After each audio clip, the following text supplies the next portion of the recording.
Здраво и добре дојдовте. Оваа анализа е за сите оние кои барат 4-ножен придружник, што повеќе сака да се излежува на каучот отколку да трча маратони.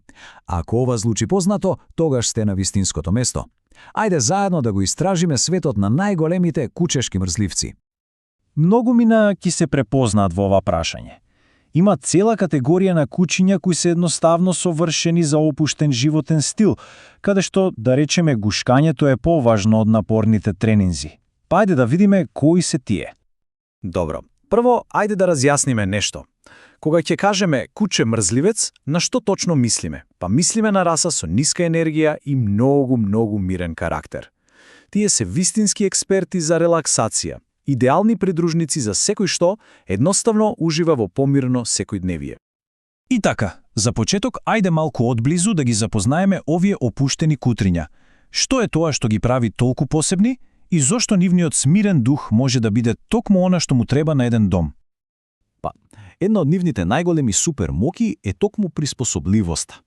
Не е важно дали станува збор за пространна куќа со огромен двор или пак мал удобен стан во срцето на градот. Овие кучиња едноставно знаат како веднаш да го пронајдат своето омилено место за дремка и да се почувствуваат како дома. Но не е се во приспособливоста, има и други предности. Всушност, зошто изборот на токму вакво куче може да биде една од најдобрите одлуки воопшто? Ајде да ги откриеме сите тие скриени придобивки од животот со еден ваков, да кажеме, опуштен пријател. Значи, тие се буквално идеални цимери за во стан. Нивниот мирен темперамент, тоа значи помалку грижи за некаков неред додека собствениците се на работа. Плюс, нивната неверојатно нежна и приврзана природа ги прави совршени придружници, и тоа за сите, без разлика дали станува збор за постари лица или пак за семејства со деца. Добро, сега ајде да преминеме на малку попрактичниот дел. Како да се пронајде совршениот партнер за излежување?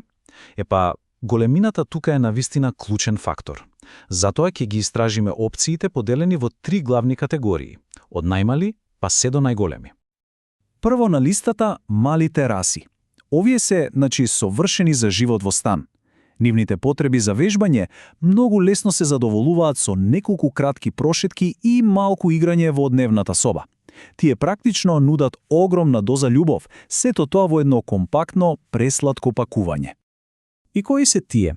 Па, тука спаѓаат раси како, например, елегантниот кавалиер Кинг Чарлс Шпаниел, кој едноставно обожава да се гушка.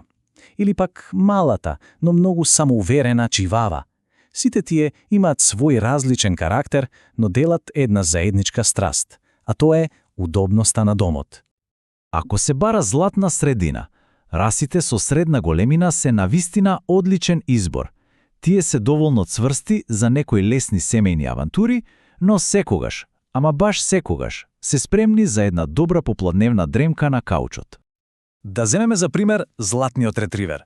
Иако надвор знае да биде доста енергичен, дома може да биде изненадувачки мирен. Потоа, тука е басетот, вистински шампион во излежување.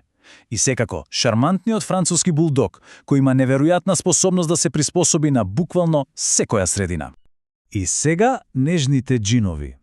Важно е големината да не излаже. Многу од најголемите раси се, всушност, и најголемите мрзливци. Да, нивното присуство е величествено, но нивиот карактер е често изненадувачки мирен и нежен. Да земаме за пример германската дога. Не случајно ја нарекуваат нежен джин. Кратки прошетки и долги дремки се практично се што им е потребно. Овие раси се жив доказ дека големината на срцето нема апсолутно никаква врска со нивото на енергија. Добро. Сега, ајде да застанеме за момент. Ова е важно.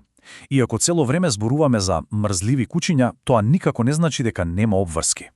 Овој дел е апсолутно клучен. Време е да ја видиме реалноста што се крие зад оној мит за нула напор. И еве го митот. Ова е можеби најголемата заблуда од сите. Многу луѓе мислат дека куче со ниска енергија автоматски значи и нула ангажман. Но тоа е толку далеко од вистината. А реалноста?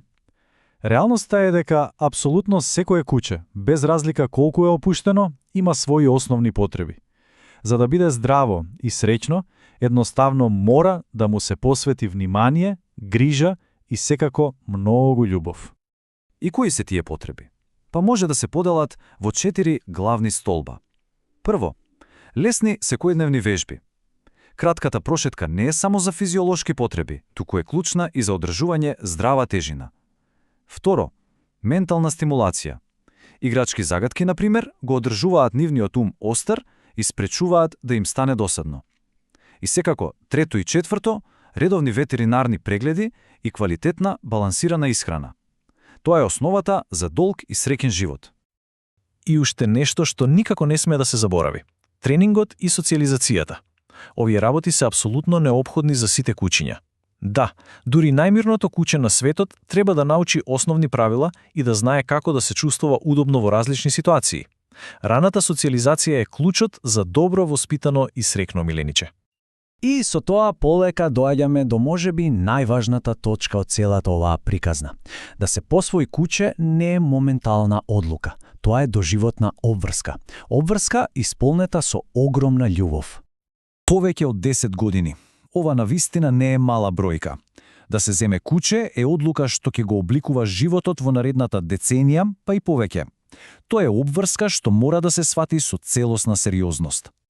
Затоа, пред да се донесе конечната одлука, треба добро да се размисли. Дали постои подготвеност за сите секојдневни обврски, храна, прошетки, ветеринарни трошоци.